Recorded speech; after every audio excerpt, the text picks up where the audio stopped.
Oke, thank you teman-teman. Selamat pagi semuanya. Hari ini kita akan bersama-sama belajar. Sudah, ini kan sudah ada suara ya? Oke ya. Jadi hari ini kita akan sama-sama belajar sesuatu hal yang sangat-sangat luar biasa. Dan kita akan mengulas sampai ke aturan pajak. Nanti kita akan bahas bersama ya. Nah, topik kita memang tentang transfer aset. Dan dalam hal ini, malam ini yang kita bahas adalah bagaimana produk kita, yaitu yang namanya Panin Dwiguna Proteksi itu bisa kita manfaatkan untuk menjadikan solusi bagi nasabah kita melakukan transfer aset. Nah, ini sangat menarik sekali. Jadi teman-teman, saya harapkan teman-teman bisa kasih perhatian yang maksimal dan ini bisa menjadi sales talk kita yang sangat kuat sekali. Sebelum saya masuk ke transfer aset, Friendly bisa masukkan ke slide.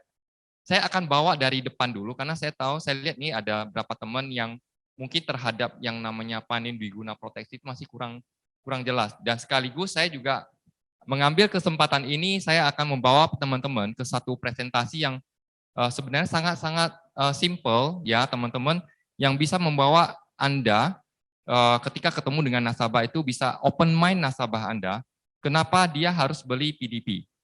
Oke ya, jadi dari yang paling dasar ya, tidak panjang tapi singkat tapi cukup padat ya. Yang penting teman-teman bisa simak dengan baik. Oke.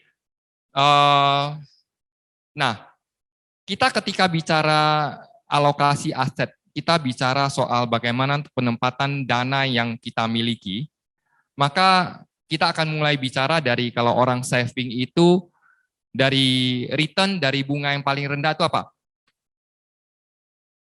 Tabungan, yes ya, friend, langsung aja ya. Jadi biar on the way. Dari tabungan, ini yang normal ya. Sebenarnya variasinya masih sangat akan banyak sekali ya. Orang bisa investasi kemana-mana gitu ya. Jadi yang paling rendah itu dari segi return bunga adalah tabungan, di atasnya ada deposito, di atasnya ada obligasi. Ya, obligasi itu teman-teman ada yang nggak ngerti, obligasi adalah surat hutang. Biasanya yang kita masyarakat beli itu adalah sebagian besar adalah obligasi pemerintah yang kita sebut sebagai ORI. Ada juga obligasi swasta ya.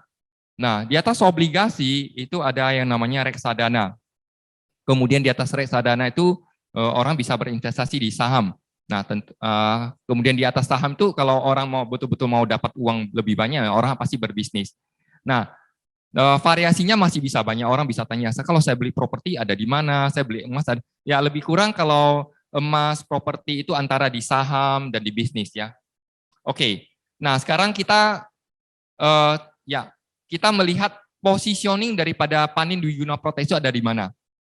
Nah, produk kita Panin Dwiguna Proteksi itu kira-kira positioningnya ada di mana gitu. Anda bisa lihat di sini di slide tersebut, kita lihat di atas tabungan ada deposito, obligasi, dan reksadana. Nah, sebenarnya PDP kita itu antara obligasi, reksadana, dan PDP. Saat sekarang ini ya, pada saat sekarang yang kita lihat currently ini, obligasi pemerintah yang baru launch itu rata-rata masih di bawah daripada PDP kita. So next, silakan Randy. Nah, kalau kita mau gambarin, ada gambaran sekilasnya, PDP itu kira-kira besaran dari dibandingkan yang ada itu berapa. Nah, dibanding dengan tabungan itu sekitar 50, ini 60 kali ya, sebenarnya bisa lebih dari 60 kali. Nanti kita akan, kita nggak hanya ngomong ya, jadi teman-teman kita tidak hanya ngomong, nanti kita akan ada database-nya, ada datanya, kenapa kita bisa bilang PDP itu return-nya itu di atas tabungan sampai 50-60 kali, bahkan bisa 100 kali lebih besar. Artinya adalah kalau saya tabung uang di rekening tabungan biasa, dengan saya tabung di PDP, secara return-nya saya bisa dapat jauh lebih besar daripada tabungan itu, kira-kira dari bunga tabungan yang diberi oleh bank itu sekitar 50, minimal 50 kali ke atas. Oke, nanti ada datanya ya. Kemudian deposito itu sekitar 2-3 kali. Obligasi sekitar 1-2 kali, dan reksadana tidak bisa kita banding. Teman-teman tahu kenapa reksadana kita tidak bisa banding? Yes, karena reksadana fluktuasi. Ya, dalam kondisi saat sekarang ini sebenarnya reksadana pada rugi semua. pada rugi kan gitu ya. So kita tidak bisa banding reksadana, dan reksadana sendiri itu juga masih terbagi. Ada reksadana dana cash ya, kemudian dana pendapatan tetap biasanya masuk ke obligasi atau dana saham ataupun dana campuran. Nah, jadi kita tidak bisa banding. Cuman kalau dilihat dari kondisi sekarang ini, PDP kita tuh rata-rata pasti di atas yang kita lihat ada di reksadana, return yang dihasilkan oleh reksadana. Kemudian saham. Nah, saham juga kita tidak bisa banding. Technically, kalau orang yang masih pegang reksadana saham sampai sekarang itu masih kondisi rugi ya. Kita bisa lihat NAV kita sendiri, bukan hanya di kita, di produk-produk lainnya itu juga masih dalam kondisi rugi ya. Kemudian bisnis ya. Nah, oke, bedanya kita adalah dibanding dengan mereka semua, dengan tabungan, deposito, obligasi, reksadana, saham, dan bisnis, ada satu hal yang sangat signifikan dan menyolok sekali. Yaitu apa? Kita memiliki yang namanya proteksi future value. Dan kita memberikan yang satu hal yang sangat beda dengan produk-produk lain adalah kepastian. Kepastian adalah demikian. Jadi kalau saya simpan uang di deposito, ya, saya simpan uang di deposito ataupun saya simpan uang di obligasi. Ketika terjadi suatu hal dengan orang yang simpan dana tersebut, apa yang terjadi?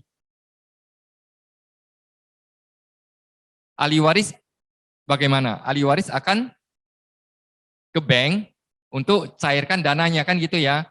Nah, berapa dana yang dicairkan? Sebesar dana yang kita simpan. Setuju ya? Setuju gak teman-teman? Kalau saya beli obligasi nilainya misalnya 2 miliar deh. Terjadi sesuatu dengan saya, karena setiap bulan kan obligasi dia akan bagi hasil kupon, dari kupon itu akan dibagi, akan dikirim ke tabungan kita, betul atau tidak? Benar ya, sudah dikirim. Jadi returnnya sudah dikirim setiap bulan ke rekening kita. Dan kalau terjadi sesuatu dengan diri kita, maka ahli waris ataupun orang istri kita atau anak kita, dia hanya ambil ya sebesar nilai yang ada di dalam yang kita tabung tersebut. Nah, bedanya dengan PDP apa? PDP kita memiliki nilai proyeksi future value-nya. Future value-nya adalah kalau Anda simpan uang ini dalam 10 tahun ke depan, 15 tahun ke depan, atau 20 tahun ke depan, uang Anda akan terbentuk berapa? Misalnya jadi ada 5 miliar, itu 5 miliar udah pasti. Jadi gambarannya adalah kalau saya kasih contoh adalah kalau di kita untuk yang 20 tahun ya gampang hitungnya adalah Anda simpan 5,8 miliar, itu Anda bisa punya dana 10 miliar di tahun ke-20. Oke ya, 5,6 miliar dalam 5 tahun, itu kita bisa dapat 10 miliar di tahun ke-20-nya. Future value-nya berapa? 10 miliar. Artinya adalah walaupun di tahun ini saya hanya simpan 1 M lebih, 1,1, 1,2, 1,3, terjadi sesuatu dengan saya bukan hanya ambil 1,1. Saya bisa ambil, ahli waris saya bisa ambil 10 miliar. Itu adalah sebuah hal yang sangat luar biasa ya. Jadi tabungan masa depan kita yang akan terbentuk di masa depan itu menjadi proteksi, menjadi satu kepastian, sehingga produk ini menjadi sangat luar biasa sekali ya. Oke, next, silakan Friendly. Nah, cara kerjanya bagaimana? Jadi di satu slide ini kita bisa gambarkan kepada nasabah kita sebenarnya simple. Di guna proteksi apa sih? Di guna proteksi simple banget, yaitu kita akan membentuk sebuah dana, sebuah aset dengan cara adalah kita tentukan dulu tujuannya untuk apa. Tujuannya bisa untuk dana pendidikan anak saya, pendidikan anak, tujuannya untuk hari tua, dana pensiun, tujuannya untuk money reserve ya, cadangan teknis daripada cadangan ekonomi daripada keluarga. Nah, kita tentukan dulu tujuannya dan targetnya berapa. Anda mau simpan uangnya berapa? Anda mau capai angkanya berapa? Anda mau capai 10 miliar, 5 miliar, Anda tulis, Anda tentukan, kita bisa bantu hitung. Dan waktunya Anda butuh waktu berapa lama Anda mau bentuk dana tersebut. Mau 10 tahun kemudian, 15 tahun kemudian, 20 tahun kemudian. So kita bisa hitung dan kalau misalnya yang ambil 10 tahun, maka kita simpannya adalah setiap tahun dana yang sama. Oke, 10 tahun dalam waktu tahun kelima, dia akan keluar 10%. Akhir tahun, kalau 10 berarti tahun ke-10 adalah akhir tahunnya. Jatuh tempo tahun ke-10 itu dia akan keluarkan sisanya, 90%. Oke, kalau yang term 15 tahun itu adalah 10%, 20%, dan 70%. Oke, demikian juga yang 20 tahun, 10, 20, 20, dan 50%. So, gambarannya ada seperti ini. Nah, ini kan hanya simple ya. Orang mungkin belum dapat gambarannya sebenarnya berapa sih angkanya. Nah, kita kasih contoh. Kita kasih contoh. Friendly, silakan.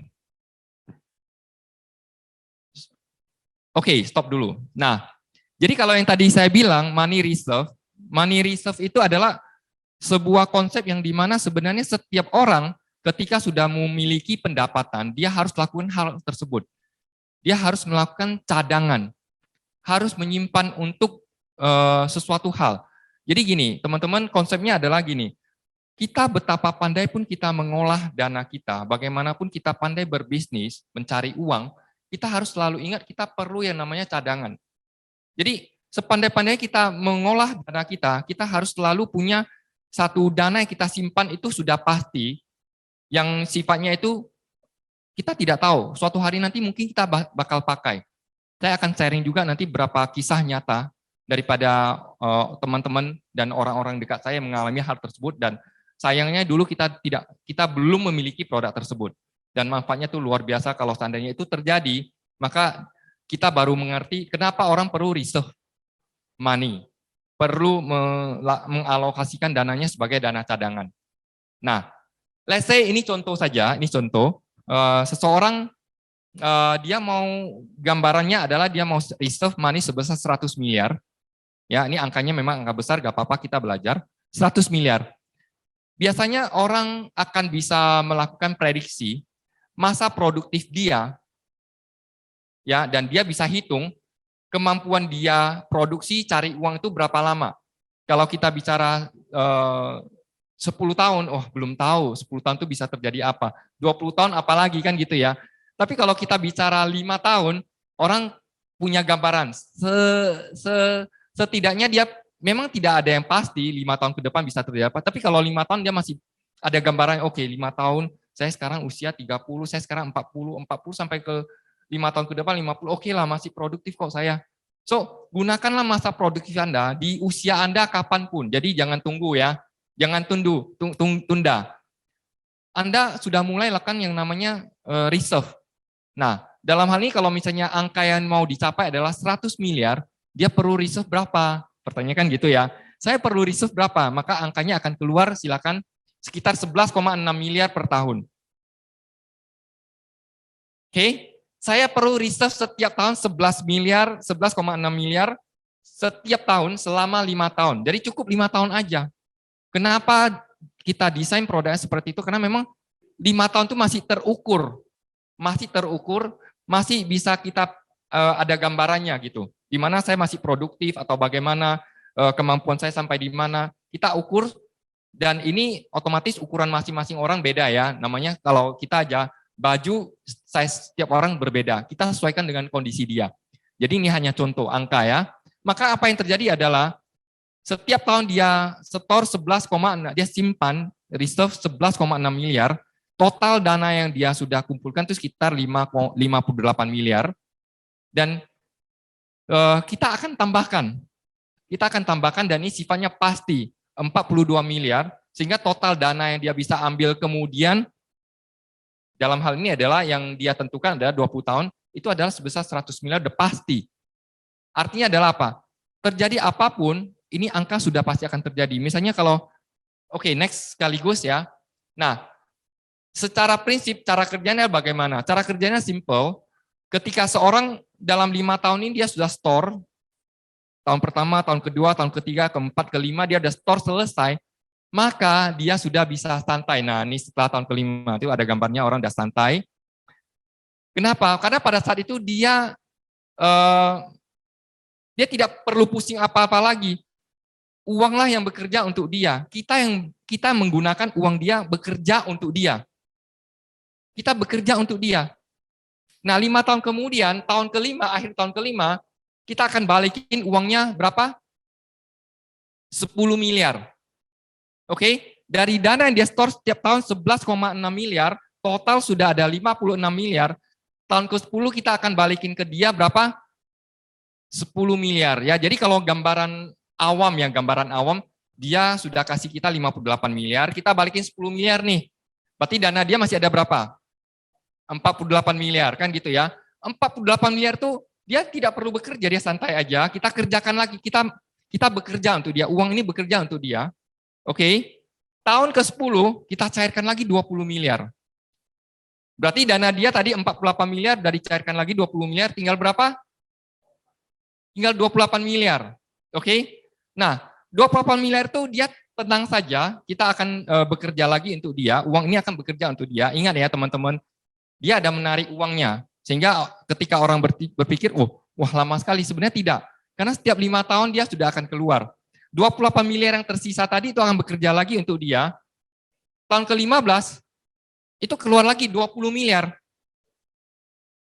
Oke, dapat ya teman-teman ya. Keluar lagi 20 miliar, maka uang dia tinggal berapa? 8 miliar. Oke, 8 miliar itu bekerja lagi untuk dia. Sebenarnya teman-teman saat bekerja, uang itu tidak tinggal 8 miliar. Kenapa? Karena dari awal tahun itu kan uang itu kalau orang tanya nih, kok lama kali harus tunggu 5 miliar? Ya, kita bicara money reserve ya, kita bicara dana cadangan. Dana cadangan itu kita tidak bisa jangka pendek. Gak mungkin saya cadangan cuma 1 tahun ke depan, enggak. Itu otomatis kita ada cadangan kan gitu ya, ada perencanaan. Justru uang ini butuh waktu untuk bekerja untuk Anda. Oke, nah tahun ke-15 setelah 20 miliar keluar, tahun ke-20-nya akan dikembalikan keseluruhan. Total akan keluar berapa lagi? 50 miliar.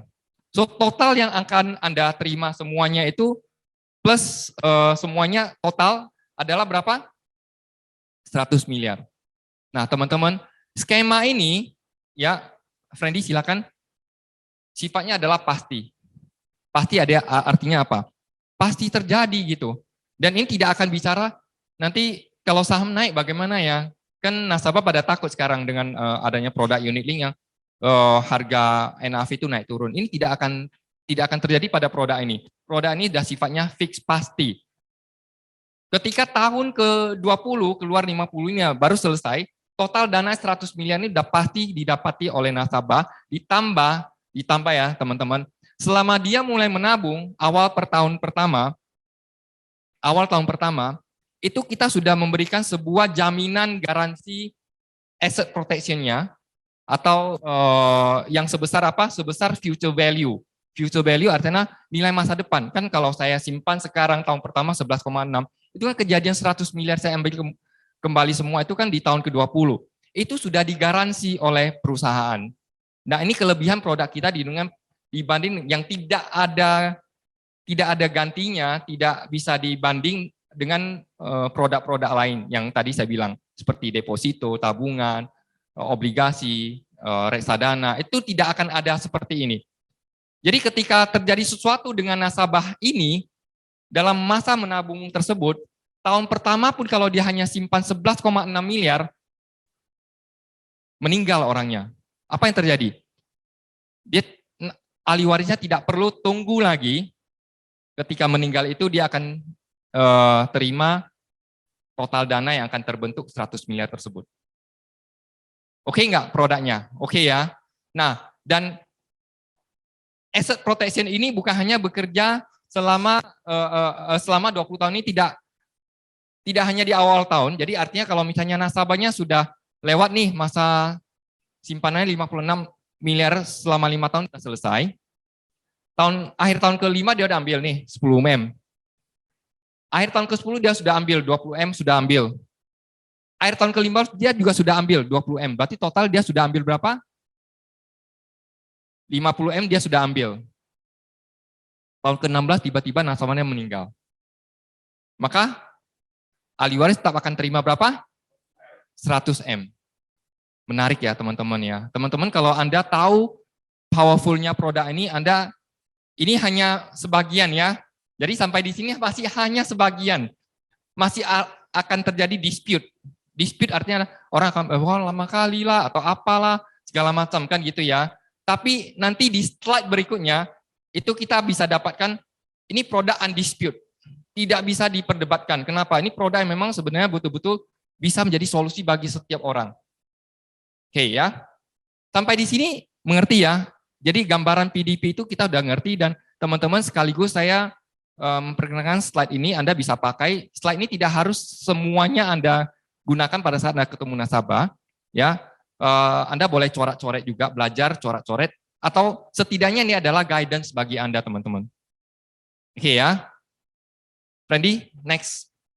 Nah, jadi ketika kita bicara PDP, ada satu hal yang saya ingin pesan pada teman-teman. Produk kita PDP ini tidak hadir untuk melawan produk yang lain. Ingat ya, kembali ya, produk ini tidak, ketika saya bandingkan tadi, bandingkan memang karena fitur produk ini memang ada kelebihan di beberapa poin. Nah, tapi produk ini bukan digunakan untuk menggantikan. Ingat bahwasanya kita sebagai manusia dalam hal keuangan, kita punya banyak sekali kebutuhan keuangan. Sama halnya kalau saya analogikan kita butuh baju ya teman-teman. Kita bisa nggak hanya baju hanya satu jenis baju? Nggak mungkin. Hari ini saya pakai baju setelan casual misalnya. Ini saya bisa pakai untuk saya di office, saya di luar kan gitu ya. Ketika saya mau tidur, saya bisa pakai ini nggak? Nggak nyaman pasti. Saya olahraga, saya pakai baju ini bisa nggak? Wah, lebih gak nyaman lagi. Ya, kita ngerti ya dengan analogi seperti itu. Jadi sebenarnya setiap produk keuangan itu memiliki fungsinya masing-masing, saling melengkapi. Nah, produk kita di Guna Protect itu sebenarnya seperti apa? Nah, kita lihat bersama ya.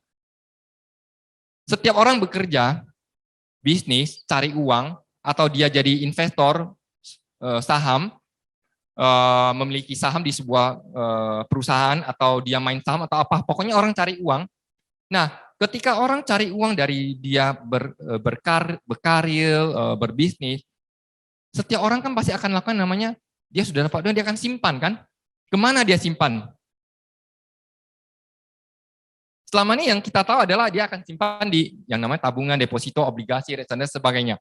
Kan gitu ya. Nah, karena next Friendly.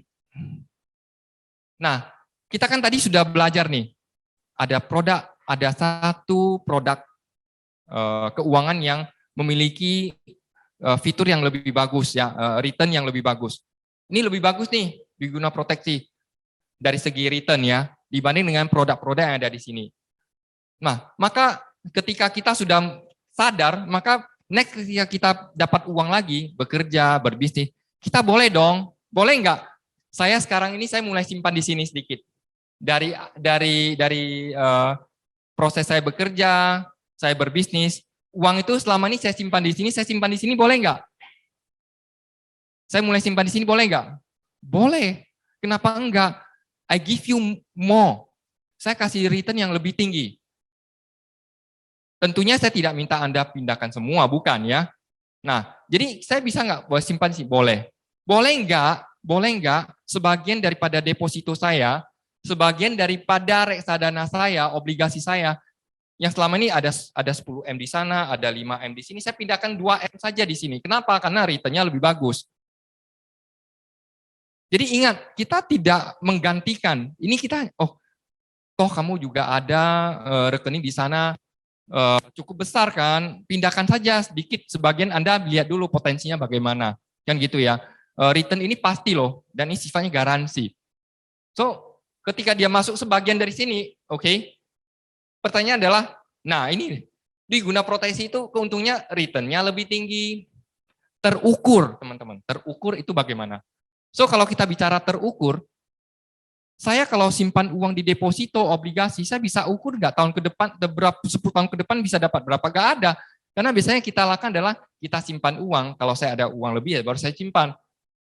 Jadi nggak ada takarannya gitu. Nah, kalau di sini saya bisa takar, saya sudah bisa tentukan, angkanya berapa. Tergantung juga tujuan saya. Kalau tujuan saya mau simpan uang untuk dana pendidikan anak, harus terukur kan? Harus terukur berapa dananya. Anak saya mau sekolah, 15 tahun kemudian ke Amerika, uang yang tersedia harus berapa, itu harus terukur. Dengan produk ini kita bisa lakukan. Kepastian, nah satu hal yang luar biasa dari produk ini adalah kepastian. Kepastian adalah apapun yang terjadi, kalau misalnya orang yang simpan dana tersebut meninggal, maka dana tersebut pasti akan terjadi. Oke? Karena apa? Karena ada proteksi. Ada proteksi nilai masa depannya, proteksi future value-nya. Nah, kemudian yang terakhir ini yang nanti menarik ya, nanti kita akan bahas, transfer aset. Ini menarik banget. Ini saya baru kebetulan beberapa waktu yang lalu kita ada acara PAI, kita bahas-bahas itu, dan ada beberapa hal yang sempat tersentil. Kita bahas soal pajak kan. Lantas setelah pulang dari sana, saya browsing, saya cari informasi bagaimana dengan produk asuransi dalam hal pajak, perpajakan. Kita sudah tahu sebenarnya, tapi mungkin kali ini kita bisa bahas lebih dalam ya tentang transfer aset. Nah, dwiguna proteksi bisa digunakan untuk apa? Banyak, fungsinya sangat banyak. Pertama yang tadi saya sudah singgung, dana pendidikan anak. Kita butuh dana pendidikan anak itu sifatnya apa? Pasti. Pasti. Pasti artinya adalah, jangan nanti saya simpan di tempat yang lain, pada saat saya mau cairkan anak saya sudah mau kuliah, waduh harga unit turun, saham lagi turun atau apa. Jadi yang saya bisa ambil jadi sedikit, nggak cukup. Nah ini jadi masalah kan gitu ya. Oke, saya simpan, oh saya bisnis sendiri kan hebat. Oke, pada saat kita bisnis, pada saat anak kita mau masuk kuliah, bisnis kita lagi kesulitan. Sehingga anak nggak jadi ke sekolah. Nah ini kan bisa saja terjadi. Kenapa? Karena memiliki resikonya. Sedangkan produk ini sudah pasti. Dan pasti satu hal lagi adalah apa? Kalau saya simpan di sini, terjadi sesuatu dengan orang tuanya, meninggal, maka saya sempat simpan 2 tahun, ya 2 tahun itu saja saldo yang bisa kita gunakan untuk anak tersebut. Padahal planning kita kan berapa lama? Saya butuh 1M. 1M saya simpan 1 tahun 2M, 5 tahun kemudian 1M. Nah, saya kalau simpan 1 tahun atau 2 tahun, ya saldo itu aja yang bekerja untuk anak saya. Cukup nggak pertanyaannya? Pasti nggak cukup. Tapi kalau di sini, kita sudah yakin, begitu terjadi sesuatu dengan orang tua, dan tadi kita mau simpan 1M itu pasti akan keluar. Karena ada apa? Ada proteksinya. Oke, kemudian cadangan ekonomi yang tadi saya bilang, dan dana hari tua. Dana hari tua juga demikian. Kemarin saya sempat duduk dengan Pak Chandra, Pak Iskandar, kita bahas-bahas kan. Nah kalau kita bicara tentang dana hari tua, yang kita mau apa sih? Orang kan bisa bilang, nanti kan 20 tahun kemudian nanti inflasi atau segala macam kecil saja itu terjadi. Kita tidak bisa pungkiri itu akan mungkin bisa terjadi. Tapi ya, ingat teman-teman, pada saat kita di hari tua nanti, kita juga butuh sebuah dana yang pasti. Pasti apa? Setidaknya ada gitu loh. Kalau misalnya saya hari ini bisnis, sukses besar, saya ada cadangkan dana saya setiap bulan berapa, 1 tahun berapa, saya masukin ke PDP. Angkanya 10 miliar contoh. Bisnis saya tetap jalan kan? Bisnis tetap jalan. Tetap jalan, dan kalau saya jadi kaya sekali dengan bisnis saya, tambah cadangan saya 10M, masalah nggak? Nggak masalah. Nggak masalah kan? Tapi kalau misalnya bisnis saya gagal, uang 10M cadangan itu anggaplah termakan inflasi juga lah. Masih bisa membantu nggak? Masih bisa. Ingat, pada saat kita masih produktif, lakukan reserve tersebut. Lakukan money reserve tersebut. Cadangan untuk masa depan kita. Dan ini saya ingin sharing berapa kisah ya. Terjadi pada saudara saya sendiri.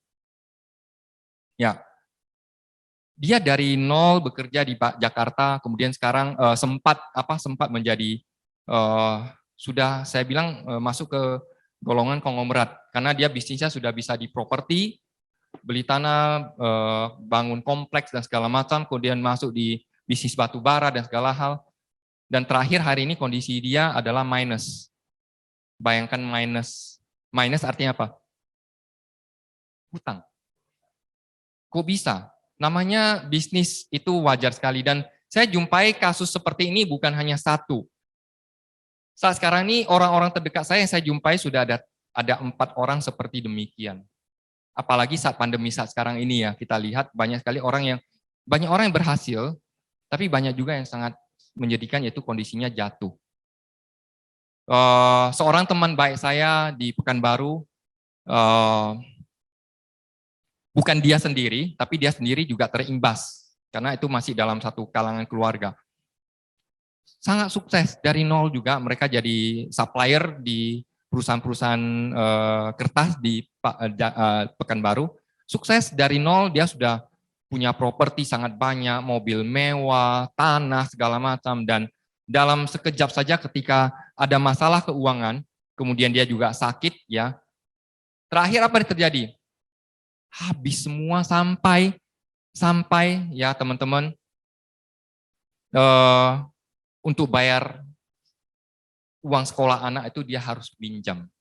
Bisa bayangkan orang yang di atas sekali, sudah di atas sekali, tiba-tiba habis semuanya.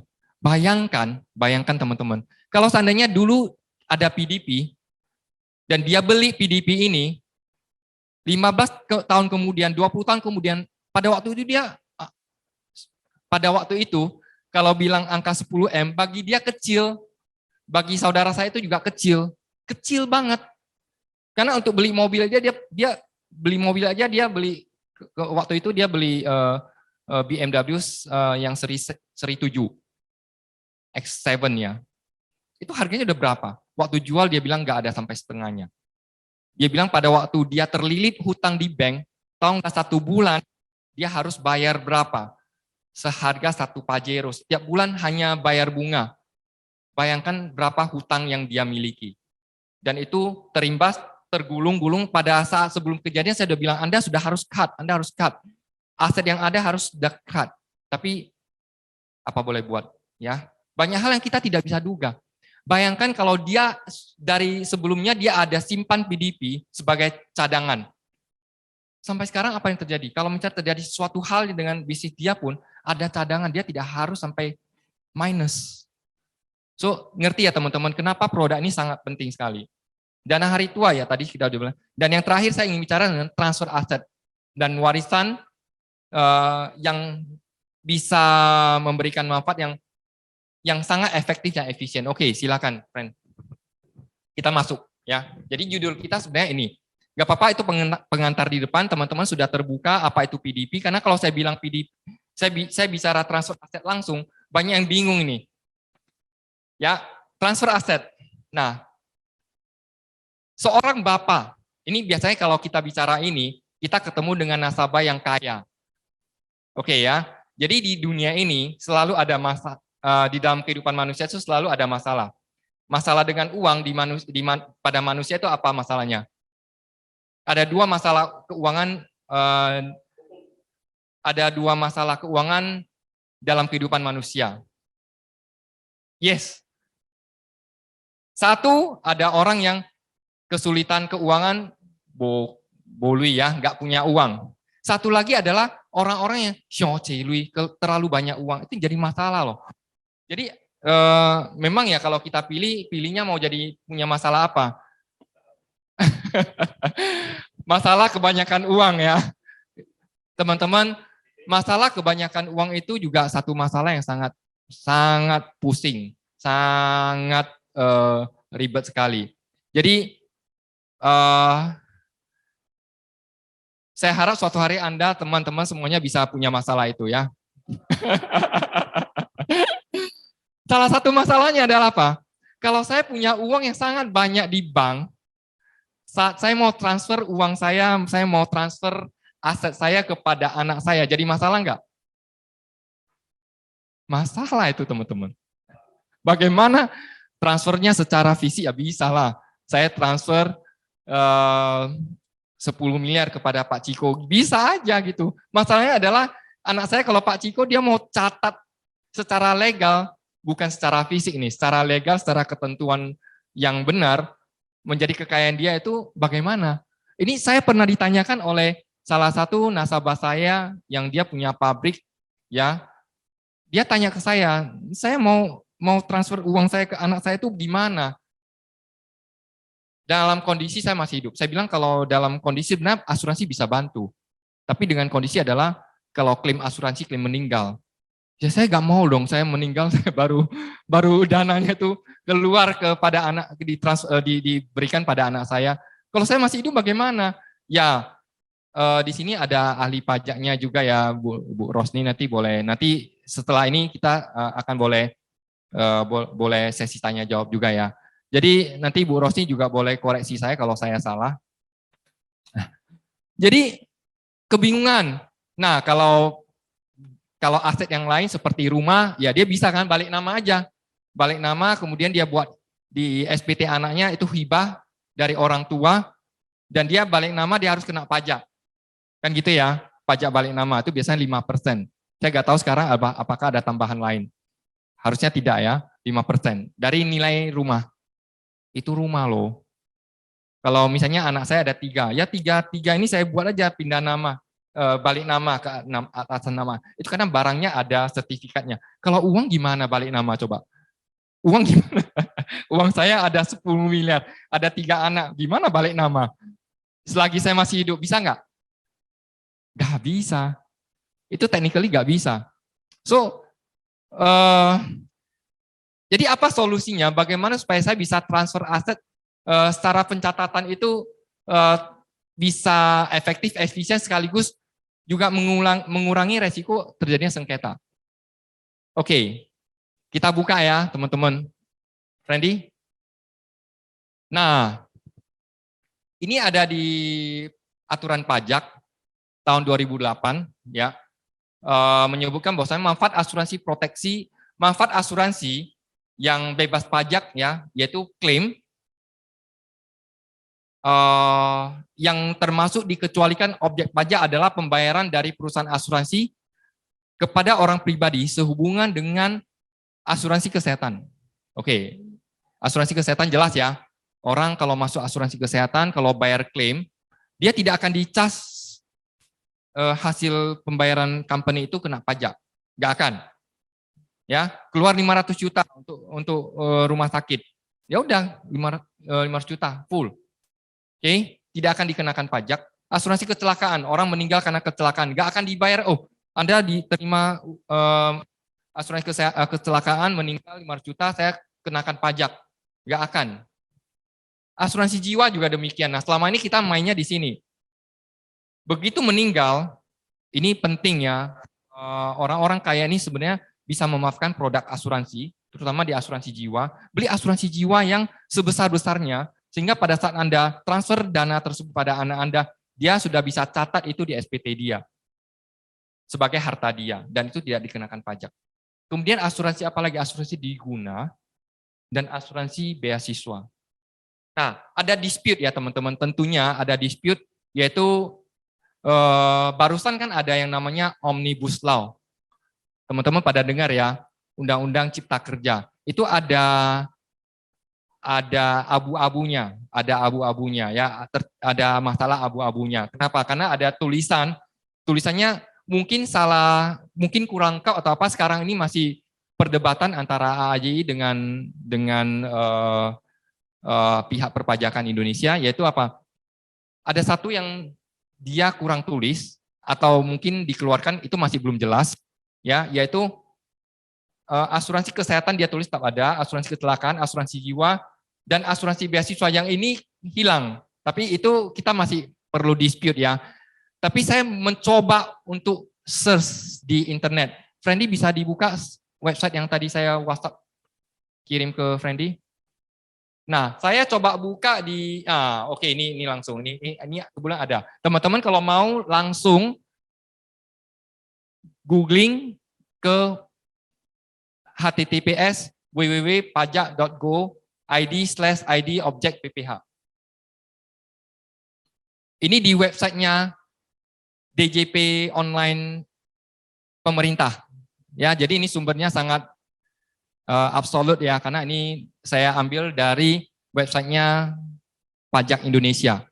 Anda lihat yang dikecualikan objek pajak ini ada 1, 2, 3, oh terlalu besar, dikecilin dikit. Ya, yang poin 6, ini nggak usah ya, kita nggak bahas bantuan, zakat, hibah, warisan segala macam. Yang 6, poin nomor 6 adalah pembayaran dari perusahaan asuransi kepada orang pribadi sesuai dengan asuransi kesehatan, kecelakaan, jiwa, diguna, dan beasiswa. Oke ya, so teman-teman Anda tinggal browsing aja, di sana sudah ada.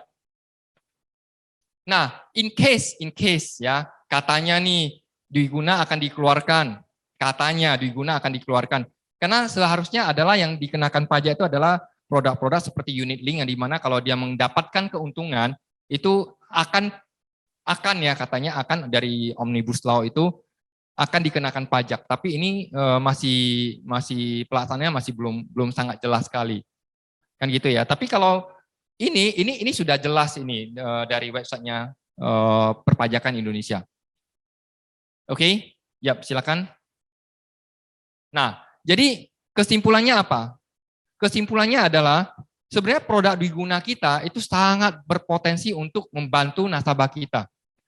Karena nama kita udah jelas Panin Dwiguna Proteksi. Ya kemarin saya sempat bilang, wah kalau gitu nanti kita minta aja dari perusahaan Panin Dwiguna Proteksi, kita buat cloningnya satu lagi, produknya satu lagi, namanya adalah Panin Beasiswa Proteksi. Jadi masalahnya adalah hanya kata-kata gitu. Produknya kan sama aja, endowment kan. Produk Dwiguna itu endowment, produk beasiswa endowment juga gitu. Jadi produk fiturnya kan sudah ada, tinggal namanya ada. Kalau memang itu jadi masalah, kita minta aja nanti company ubah aja produknya dengan namanya jadi beasiswa. So sudah aman kan gitu ya. Nah, ada berapa lagi keunggulan dalam masalah pajak, teman-teman? Ini teman-teman kasih perhatian. Sangat penting sekali. Kalau Anda ketemu sama orang kaya, masalah dia adalah bagaimana transfer aset. Dia bisa beli polis ini dengan dia sebagai pemegang polis, sekaligus dia sebagai tertanggung. Nah, dalam hal tersebut, maka sama kondisinya adalah dia harus tunggu meninggal dulu, baru aset ini bisa pindah ke tangan anaknya. Tapi dengan kondisi misalnya kalau dia beli polis, pemegang polis adalah diri sendiri, kemudian tertanggungnya adalah anak dia. Nah, inilah akan terjadi transfer aset. Jadi secara hukum, saya punya uang, saya beli polis, boleh nggak? Boleh, karena SPT saya punya uang. SPT anak saya tidak punya uang. Saya punya uang nggak? Saya punya. Saya beli polis kepada anak saya. Dan luar biasanya adalah, satu poin adalah, untuk buat warisan, untuk buat aset tambahan kepada anak saya, kepada ahli waris saya, kalau saya mau buat 10M, modal saya berapa? 5,8M. Jadi kalau saya punya 3 orang anak, tadi kalau saya bilang uang di bank kan susah ini mau bagi kan, repot kan. Kalau saya dengan polis PDP bisa nggak? Bisa. Uang saya 10M, oke keluarin aja 3,5, 3,5, 3,5, selesai. Beli polis, masukin ke dalam PDP. Jadi jelas kan? Jelasnya apa? Jelasnya adalah anak saya ada Ciko, ya ada Iskandar, ada Yunita. Ini nggak bisa saling ambil, nggak bisa rebutan. Tapi kalau uang saya 10M di sana, tiba-tiba meninggal suatu hari, ini rebutan, karena kan tidak tercatat uang itu siapa punya. Kita 3 anak, sama dong haknya berebutan. Itulah sengketa. Kalau ini kan tidak akan sengketa lagi. Dan luar biasanya adalah saya bisa gandakan, saya bisa leverage angka yang saya mau. Jadi kalau saya mau kasih 10M ke Pak Ciko, saya mau kasih ke Pak Iskandar 10M, Yunita 10M, saya hanya butuh berapa? 5,8M. Satu orang saya simpan 5,8, 5,8. Nanti mereka bakal dapat masing-masing 10M semua. Bayangkan, luar biasa kan?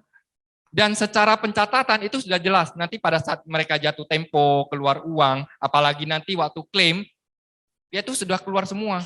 Misalnya belum selesai, sudah meninggal, itu lebih jelas lagi. Ya, jadi itu termasuk ke dalam kalau tahapan keluar adalah klaim tahapan, ya, klaim tahapan dwiguna. Kalau meninggal sebagai klaim tahapan klaim meninggal ya. Nah, jadi apa sih keunggulan PDP sebagai alat distribusi aset? Distribusi aset artinya adalah bagaimana kita mendistribusi aset, artinya membagikan aset ya, membagikan aset. Jadi kalau kita di financial planning, salah satu tahapan kehidupan manusia adalah yang pertama adalah mengumpulkan aset, kedua adalah mengembangkan aset, ketiga adalah mendistribusikan aset, memproteksi aset, keempat adalah mendistribusikan aset. Jadi ada 4 tahapan dalam kehidupan setiap orang. Pertama adalah cari uang, mengumpulkan aset. Yang kedua adalah apa tadi? mengembangkan aset. Jadi kalau saya sudah punya uang, uangnya mau diapain nih, mau dikembangin lagi. Ya saya belajar investasi, kan gitu ya. Nah itu bisa digunakan PDP. Nah saat saya melakukan pengembangan aset, saya kembangkan lagi lebih banyak lagi, saya harus apa gitu? Saya harus proteksi aset saya. Jadi ibarat kita menanam, saya bekerja menanam, setelah itu saya kasih pupuk supaya tanamannya bisa kembang dengan bagus, kan gitu ya. Tapi saya di satu sisi saya juga harus jaga, kalau hama datang gimana? Cukup nggak saya dengan hanya tanam dan pupuk? Nggak cukup.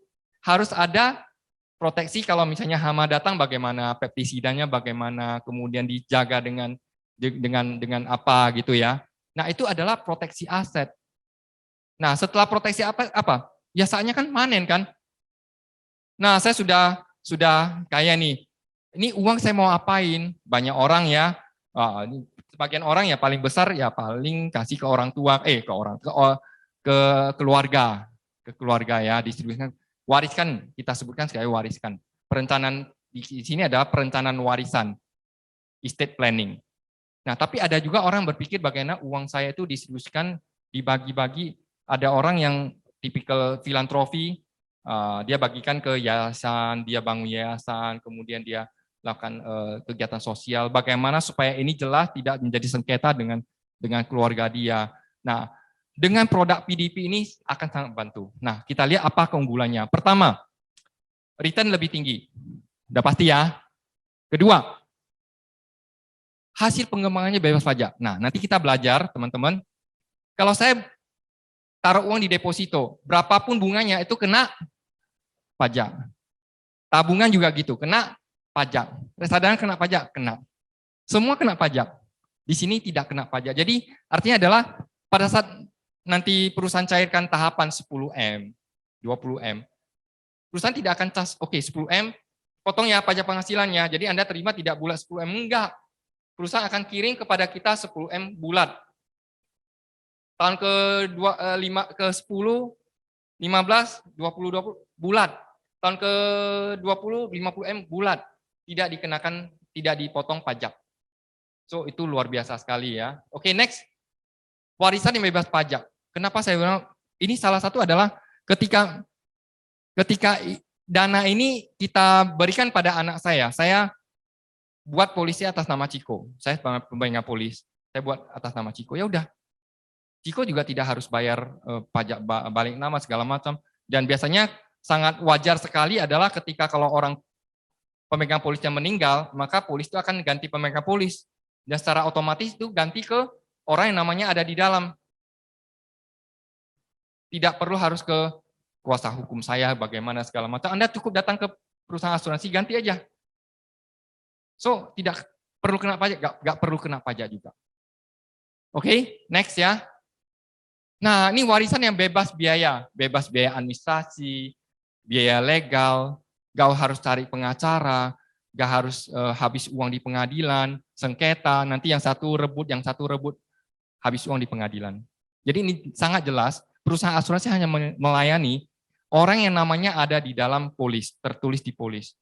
That's why selalu di polis itu dituliskan adalah ahli waris yang ditunjuk menerima manfaat, beneficiary.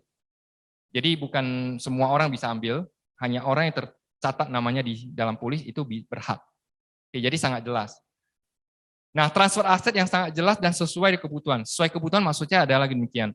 Jadi kalau misalnya tadi saya mau angkanya berapa, saya sudah bisa tentukan sekarang ini. Jelas angkanya. Ya. Dan sesuai kebutuhan. Kadang kan gini, 3 orang anak tidak mesti semuanya harus rata. Yang satu ini saya kasih 10M, saya buat polis dengan nilai 10M. Yang ini agak berandaran, saya kasih cuma 500 juta. Ya, yang satu lagi mungkin dia butuh, saya kasih lebih besar. Bisa nggak? Bisa. Tapi kalau di aset yang lain itu tidak bisa. Hukum waris Indonesia itu harus bagi rata semuanya. Hanya di polis asuransi bisa dilakukan seperti itu ya. Oke. Nah, ini yang tadi. Modalnya kecil. Kalau saya butuh, kalau aset biasa ya mau wariskan berapa harus keluarkan berapa. Ini nggak perlu. 10M modalnya cuma 5,8M. Oke, next. Terukur. Terukur artinya bisa diukur angkanya mau berapa. Kemudian jangka waktunya jelas. Nah, jangka waktu kadang-kadang ada orang yang protes, ini kan malah kelemahan, bukan sebenarnya. Ini kelebihannya. Jadi kalau kita cepat-cepat lagi ada, lagi kita masih hidup, kita udah transfer uang ini ke mereka, ya udahlah 1, 2, 3 anak-anaknya udah habisin uangnya. Ini nggak bisa. Uang yang kita berikan, makanya orang Asia selalu bilang sulit mempertahankan kekayaan sampai generasi ketiga. Kenapa? Karena belum sampai di tangan sudah pada habis semua. Kan gitu ya. That's why orang bule itu pandai sekali. Dia kalau mewariskan aset kepada harta kepada anak dia, mereka melakukannya dengan cara apa? Mereka bangun bisnis dan ditulis anaknya ahli warisnya hanya boleh menerima pembagian saham setahun sekali. Jadi perusahaannya tetap jalan. Kalau anak yang kelola perusahaan itu malah mungkin bangkrut dari habisin di foya-foyakan dan habis semua kan. Nah itu salah satu cara orang Barat mengelola kekayaan warisan dia dibandingkan kita. Kalau orang Asia, begitu sampai di tangan anak udah habis semua. Jadi kalau produk ini kan ada yang dia hanya bisa ambil 5 tahun kemudian. Tunggu lagi 5 tahun kemudian, tunggu lagi 5 tahun kemudian. Tidak sesuka hati dia. Dan satu hal lagi adalah dalam proses itu kalau saya masih hidup sebagai orang tua sama saya hidup, saya masih bisa ubah. Polisinya saya masih bisa ubah. Oke, kamu nakal ya. Oke, kamu nakal ya. Ahli waris kamu saya coret. Saya gantikan ke orang lain. Bisa nggak? Bisa, masih bisa dialihkan. Oke, ya, karena masih ada jangka waktunya. Kemudian yang ke-8 adalah bebas sengketa. 9, pasti ada. Pasti ada. Kenapa pasti ada? Jelas pasti ada. Kalau yang lain tidak pasti. Ini pasti ada. Pasti ada. Kenapa? Karena salah satunya adalah kita udah jelaskan ada proteksinya di nilai masa depan dia. Nah, nomor 10 adalah proteksi nilai masa depan ini yaitu klaim asuransinya juga bebas pajak. Jadi bukan hanya pengelolaan uangnya yang tadi kita bilang dia terima 10M tidak bebas pajak, tapi waktu klaim juga bebas pajak. So teman-teman, kalau Anda ketemu dengan orang-orang kaya, ini adalah salah satu solusi yang paling bagus. Pindahkan sebagian dana Anda di sini, ini untuk bagaimana Anda bisa mewariskan Anda, transfer aset Anda kepada anak Anda, dan itu tidak jadi masalah lagi gitu. Dan anak juga tidak bisa membarangkan pakai uangnya, karena 5 tahun baru bisa ambil. 5 tahun baru bisa ambil. Oke, ya sampai di sini mengerti ya. Jadi ini keluarga bisa sejahtera, bahagia, dan bebas masalah ya. Tidak pusing kepalanya bagaimana nanti anak saya sengketa segala macam. Dan ini adalah salah satu fitur yang kita miliki di produk PDP. Kebetulan sekali kita tahun ini ada produk ini dan produk ini juga returnnya sangat-sangat bagus. Saya sudah cross check juga produk kita ini dari segi return itu sangat kompetitif dengan kompetitor kita. Sampai sekarang masih sangat-sangat boleh katakan lebih unggul dan juga dari segi hal lainnya itu kita banyak hal poin-poin yang lebih unggul ya. Oke, sampai di sini ada yang mau ditanyakan? Bisa membantu nggak teman-teman? Teman-teman, ini presentasi ini mungkin dalam waktu yang singkat ini mungkin Anda masih belum dapat semua ya. Anda perlu pelajari lebih lanjut lagi. Bila perlu nanti kalau ada sesi yang bebas di bawah atau di mana kita perdalam lagi ya. Jadi teman-teman biar yakin. Dan kalau teman-teman ketemu dengan nasabah Anda, tadi website yang tadi itu Anda boleh catat, Anda bisa tunjukin pada nasabah Anda. Nah ini loh, ya tertulis jelas apa saja yang termasuk ke dalam pendapatan yang tidak termasuk objek pajak. Untuk meyakinkan nasabah Anda. Oke? Ya. Saya ada tambahan. Saya saya ada bilang ada bonus ya. Oke, langsung aja ya. Bonusnya adalah bagaimana ini kan ceritanya orang kaya semua nih. Wah, orang kaya transfer aset. Ini orang kan nggak semua kita jumpai orang-orang yang kaya. Ini kalau saya ketemu dengan orang-orang menengah bagaimana? Nah, orang-orang menengah juga sebenarnya sangat bisa dibantu oleh PDP. Sangat bisa dibantu. Kenapa? Karena jelas tadi saya sudah bilang dari banding dengan kalau orang-orang menengah ke bawah itu simpan uang kebanyakan di mana? Bank, tabungan kan? Nah itu angkanya kan sangat signifikan. Nah coba kita lihat. Nah kalau kita lihat banding PDP dengan tabungan, PDP dengan tabungan.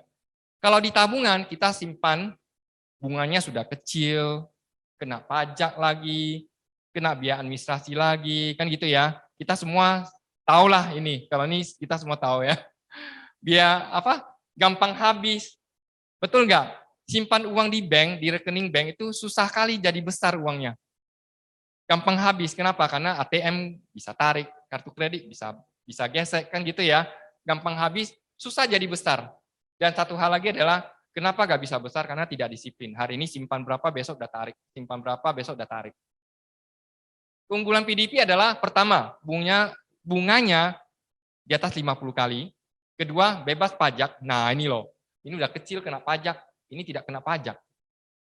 Ya, pasti ujung-ujung 10 tahun kemudian ya uangnya pasti beda dong, beda. Nanti kita bisa lihat. Kemudian ini pasti disiplin. Gak mau tahu, 5 tahun Anda harus store. Gak boleh chop, pause, gak boleh. Ya, jadi chop saya belum bisa, gak bisa. Sudah harus. Jadi Anda sudah harus punya planning yang pasti 5 tahun ini saya simpan. Disiplin, konsisten, dan ini akan pasti membentuk dana masa depan Anda. Jadi kalau orang bilang, aduh Pak, lama kali ya. Ya lama lah. Jadi kalau Anda mau simpan sehari ini saya simpan, besok saya tarik, hari simpan saya besok saya tarik. Kapan jadi uang gitu? Kapan jadi simpanan? Gak akan pernah. Itulah kenapa Anda butuh ini. Ya, ini kan dapat lebih besar. Dan satu lagi yang tidak ada di sini yaitu jelas proteksi. Nah, untuk bicara dengan ini kita nggak bicara sampai transfer aset ya, karena orang-orang yang menengah ke bawah nggak sempat mikir transfer aset gitu ya. Kita cukup sampai di sini aja. Proteksinya ada loh. Kalau di sini kan nggak ada apa-apanya gitu ya meninggal ya ambil aja gitu. Dan bahkan kadang nggak jelas ini siapa yang bisa ambil uang ini. Ini kan jelas. Kita buka rekening pernah ditanyain nggak? Pak Ciko, kita mau tulis nih, Bapak kan punya rekening sama kita. Nanti kalau terjadi sesuatu dengan Pak Ciko, siapa yang ambil uang Pak Ciko? Kita pernah ditanya nggak waktu buka rekening bank? Nggak pernah. Nah, selalu masalahnya terjadi setelah itu. Ya, oke, kita nggak akan bahas terlalu dalam. Nanti kalau mau di bawah aja ya, sesi kongko ya. Next, deposito. Nah, deposito bunganya kalau tadi bunga tabungan bunganya sangat kecil. Kalau deposito kita nggak berani bilang sangat kecil ya. Ya, lumayan lah, tapi saat sekarang kecil ya. Berapa bunga deposito sekarang?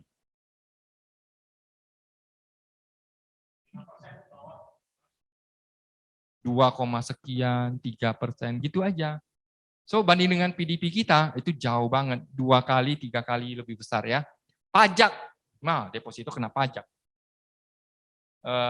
Tidak disiplin ya.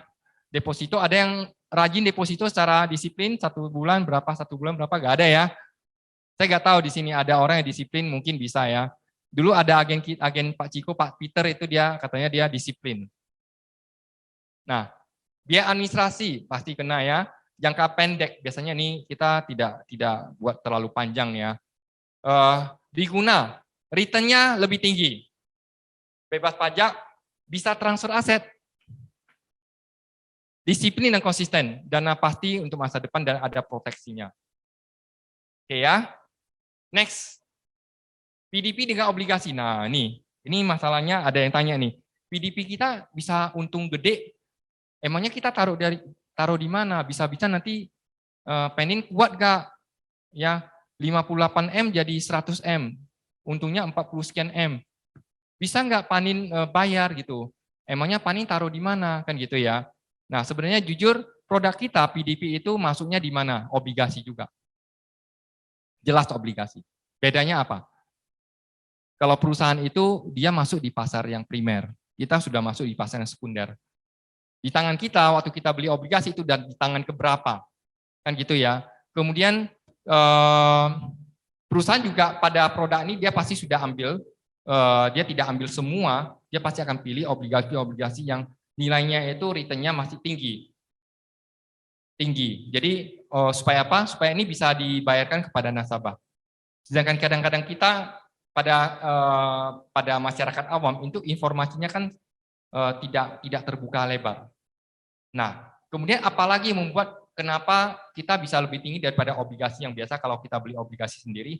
Obligasi sekarang kalau keluar yang terbaru sekitar 3-4% saja. Benar ya, 3-4% saja. Obligasi kena pajak. Kemudian jarang orang punya disiplin, secara disiplin beli obligasi. Nah, satu hal ini poin 3 yang membedakan sangat jauh. Obligasi dibayarkan kuponnya ke tabungan Anda. Ke tabungan Anda, dia tidak akan lakukan yang namanya ARO. ARO itu apa? Ah, Pak Ciko. Oh ya. Dia tidak akan bunganya itu dijadiin pokok. Tidak akan menggulung.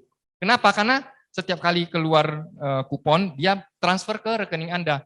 Jadi banyak orang yang belanja kebutuhan hidup sehari-hari itu belanjanya uangnya dari bunga obligasi aja. Jadi ya kalau dia punya 10M ya pokoknya tetap 10M, 10M. Ya tetap sekitar 10M gitu ya. Sampai jatuh tempo kan kembali ke titik semula. Oke, jadi dia akan jadi besar gitu. Sedangkan di sini satu, return-nya lebih tinggi sedikit, bebas pajak, transfer aset, ya ini nggak bisa transfer aset ya. Ini bisa karena ini bentuknya adalah polis. Beda ya, polis jelas ini siapa pemegang polis, tertanggung, ahli waris, semua tertulis jelas. Angkanya berapa juga jelas. Oke, disiplin dan konsisten udah ngerti, ini ARO. Jadi perusahaan, dan yang tadi kita bilang, tahun ke-5 dia keluarin uang, kemudian dia bekerja lagi. Pada perusahaan bekerja itu apa yang dilakukan? Ketika dapat kupon, pembayaran obligasi, perusahaan akan ambil dana yang keluar tersebut, masuk lagi ke obligasi, beli lagi obligasi yang baru. Keluar, masuk lagi. Itulah luar biasanya ya. Jadi kita tinggal duduk, perusahaan bekerja untuk kita. Dia akan kelola uang kita, dia akan roll over terus, sehingga kenapa dananya jadi besar? Karena dia ARO, automatic roll over. Bukan seperti obligasi kita pada biasanya. Dan ada proteksi future value. Ini sudah tidak bisa digantikan dengan ini ya. Jadi ada asuransinya. Begitu terjadi sesuatu, kita tidak hanya ambil pokoknya aja. Kita ambil beserta future value-nya. So teman-teman kalau ketemu nasabah, ya Anda harus bicara ini. Dan yang paling penting adalah kalau dia bilang, saya bisa kelola sendiri, ya silakan. Tapi Anda tidak akan ada proteksinya, Anda tidak bisa akan transfer aset. Ini penting sekali ya teman-teman. Orang-orang yang kaya, dia pasti sangat butuh transfer aset. Oke, next. Reksadana. Nah, reksadana jelas ya, satu fluktuasi, kemudian disiplin segala macam udah pasti, kena pajak. Nah, sedangkan di sini adalah return-nya sudah pasti. Pasti, 100M bakal diambil ya pasti. Bebas pajak, kemudian bisa sebagai produk kita untuk transfer aset, disiplin, kemudian ARO, dan proteksi nilai masa depan. Oke, next.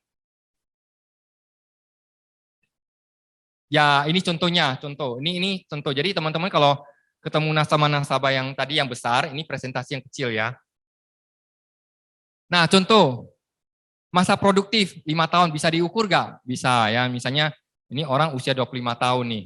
Kita ambil yang usia muda, biasanya nih usia muda. Nabung nih 1 tahun 12 jutaan atau 14 jutaan ya. Nah, total dia simpan selama 5 tahun itu totalnya berapa? 60 jutaan. Plus bunga kan? Plus bunga, tapi ingat, plus bunga potong pajak. Potong biaya administrasi. Kira-kira uangnya berapa ya? Kira-kira uangnya jadi berapa ini? Bisa-bisa bukan lebih loh. Bisa-bisa kurang. Bisa-bisa berkurang. Karena pada saat uangnya masih di bawah 10 juta, itu masih habis di biaya administrasi dan pajak aja udah habis. Masih minus. Kalau lebih pun 60 sekian juta, sampai di akhir tahun ke 10-15, ya 60 sekian, 68, 65, 63. Syukur-syukur kalau dia dapat bunga dari bank yang mungkin return kasih lebih besar, ya tapi bank-bank kecil jadi 70 juta. Paling hebat seperti itu. Bayangkan loh, 10, 15, 20 tahun kemudian uangnya cuma seperti itu. Kalau di PDP bagaimana? Coba kita lihat. Di PDP, rekening di PDP itu 61,5 juta, itu kita tambahkan pasti kita tambahkan secara pasti. Ingat ya kata-katanya, 38,5 juta itu pasti tidak kena pajak. Sudah pasti lebih besar, pasti dapat, dan pasti tidak kena pajak. Jadi pastinya harus Anda tonjolkan di sini. Ya, dananya menjadi 100 juta. Bagi kita di sini mungkin rasanya kecil kali lah. Ya, memang karena ini kan sesuai dengan pasarnya. Ya, kalau kita punya pasar yang kecil, ini juga sangat membantu karena daripada mereka kasihan uangnya ditaruh di sana, bunganya terlalu kecil. Ya, Anda nanti kita bisa ada contohnya. Oke, next. Nah, ini sama ya, ini udah sama teman-teman udah. Simpan 5 tahun, setelah 5 tahun dia sudah santai. Uang bekerja untuk dia. Ini contoh yang 15 tahun. Tahun ke-5, 10, 20, dan tahun ke-5 70. Dia ambil semua, dan dalam masa menabung ini, kalau terjadi sesuatu, ada asuransi jiwanya, future value protection-nya sebesar 100 juta. Oke. Yap, next. Ini slide yang terakhir. Slide yang terakhir, ini buktinya. Ini contoh. Contohnya ya. Kalau uang saya, apa yang terjadi? Kalau uang saya, kita bilang masyarakat menengah ke bawah. Kira-kira saldonya berapa? Di bawah 500 juta atau di atas 500 juta? Di bawah 500 juta, kan gitu ya. Kalau di bawah 500 juta, bunganya berapa di tabungan? Ini ada contoh yang BCA. 0, per tahun. Per tahun. PDP kita berapa sih teman-teman? 5, something ya. Atau 4, something, tergantung usia. Tapi kita ambil angka tengahnya aja, 5. Teman-teman kalau 5% dibagi dengan 0,007, berapa kali? Di atas 70 kali. Ini buktinya ya teman-teman ya. Jadi kita tidak hanya ngomong aja, ini buktinya. Nah, kalau uangnya di atas 500 juta pun cuma 0,08 sampai 1 M, 0,08. Kecil banget sih. Ya, jadi udah jelas ya, di atas 50%, 50 kali. Karena kalau 1% saja baru 5 kali, 0,1 itu baru 50 kali. 0,1 ke 1 kan 10 kali. Ya, 0,1 ke 1 kan 10 kali.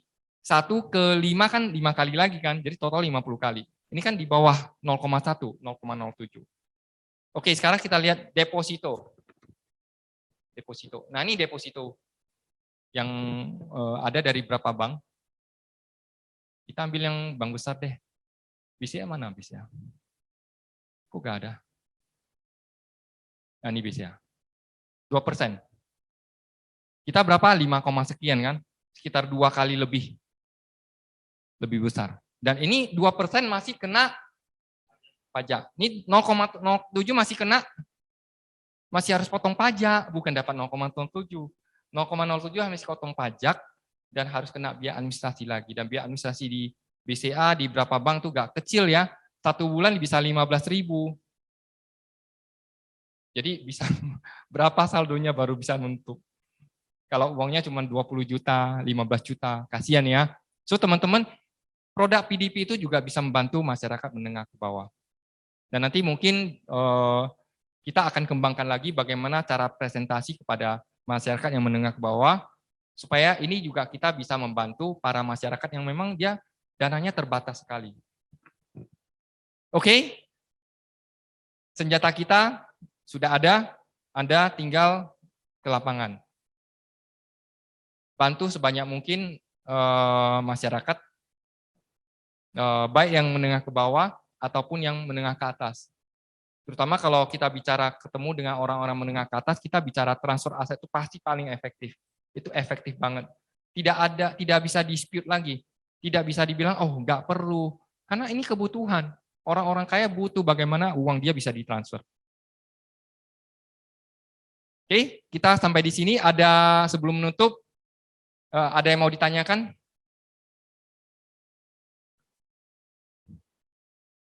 Saya bicaranya terlalu cepat nggak? Bisa dapat nggak? penjelasannya? Bisa dimengerti? Bisa dimengerti? Bisa ya. Mudah-mudahan apa yang kita dapatkan hari ini bisa kira-kira bisa bermanfaat nggak untuk kita? Bisa digunakan? Bisa ya. Teman-teman, bahan ini sudah kita siapkan di agency site-nya kita. Anda tinggal masuk di produk. Tadi Pak Ciko udah bisa? Bisa bisa ya, tadi belum bisa ya. Kurang lebih nggak pasti ini. Saya sudah tes kok bisa. Anda tes lagi, mungkin tadi salah klik ya. Jadi dia mau klik PDP, dia klik ke produk lain, jadi keluarnya ya produk lain gitu. Tapi saya sudah tes, sudah bisa. Presentasi hari ini ada di sana. Jadi kalau Anda mau pakai, silakan. Mudah-mudahan dengan ini, teman-teman, Anda saya harapkan bisa meletup ya. Kenapa meletup? Karena kita sekarang ini dikasih senjata yang luar biasa oleh Panindaichi dan harus Anda gunakan karena sementara ini masih perusahaan kita yang punya produk se-powerful ini. Ya, jadi kalau tidak digunakan sayang sekali. Kalau kita jual proteksi, mungkin angkanya kan nggak bisa besar-besar ya. Kalau produk Panin diguna proteksi, Anda mau buat premi gede, 1M bisa.